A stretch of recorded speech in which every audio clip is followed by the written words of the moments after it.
Attila's residence, which was situated here, was said to be more splendid than his houses in other places. It was made of polished boards and surrounded with wooden enclosures, designed not so much for protection as for appearance's sake. The house of the chieftain Onegesius was second only to the king's in splendour, and was also encircled with a wooden enclosure, but it was not adorned with towers like that of the king. Not far from the enclosure was a large bath built by Onegesius, who was the second in power among the Scythians. The stones for this bath had been brought from Pannonia, for the barbarians in this district had no stones or trees, but used imported material.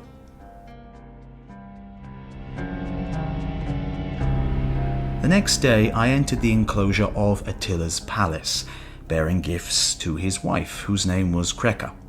She had 3 sons, of whom the eldest governed the Achatere and the other nations who dwell in Pontic Scythia. Within the enclosures were numerous buildings, some of carved boards beautifully fitted together, others of straight, panned beams without carving, fastened on round wooden blocks which rose to a moderate height from the ground. Attila's wife lived here, and having been admitted by the barbarians at the door, I found her reclining on a soft couch.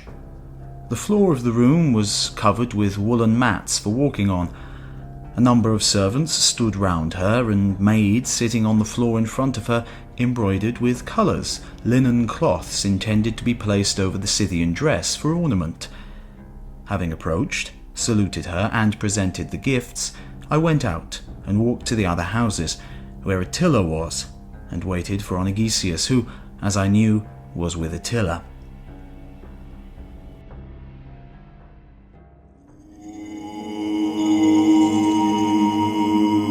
I saw a number of people advancing, and a great commotion and noise, Attila's egress being expected. And he came forth from the house with a dignified strut, looking round on this side and that. He was accompanied by Onegesius and stood in front of the house, and many persons who had lawsuits with one another came up and received his judgment. Then he returned into the house and received ambassadors of barbarous peoples. We were invited to a banquet with Attila at 3 o'clock. When the hour arrived, we went to the palace along with the embassy from the Western Romans, and stood on the threshold of the hall in the presence of Attila.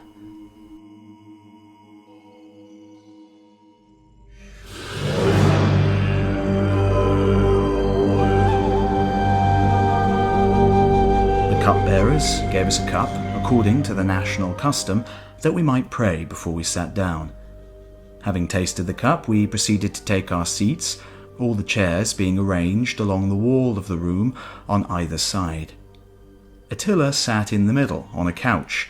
A second couch was set behind him, and from it steps led up to his bed, which was covered with linen sheets and wrought coverlets for ornament, such as Greeks and Romans used to deck bridal beds. The places on the right of Attila were held chief in honour. Those on the left, where we sat, were only second. First, the king and his guests pledged one another with the wine. When this ceremony was over, the cupbearers retired, and tables, large enough for 3 or 4, or even more, to sit at, were placed next to the table of Attila, so that each could take of the food on the dishes without leaving his seat. The attendant of Attila first entered with a dish full of meat, and behind him came the other attendants with bread and viands which they lay on the tables. A luxurious meal served on silver plate had been made ready for us and the barbarian guests, but Attila ate nothing but meat on a wooden trencher. In everything else, too, he showed himself temperate. His cup was of wood, while to the guests were given goblets of gold and silver. His dress, too, was quite simple, affecting only to be clean.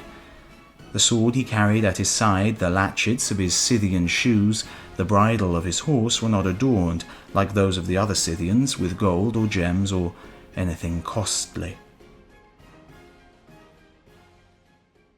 When the viands of the first course had been consumed, we all stood up and did not resume our seats until each one, in the order before observed, drank to the health of Attila in the goblet of wine presented to him.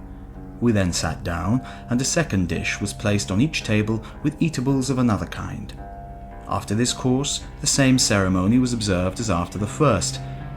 When evening fell, torches were lit, and 2 barbarians coming forward in front of Attila sang songs they had composed, celebrating his victories and deeds of valor in war.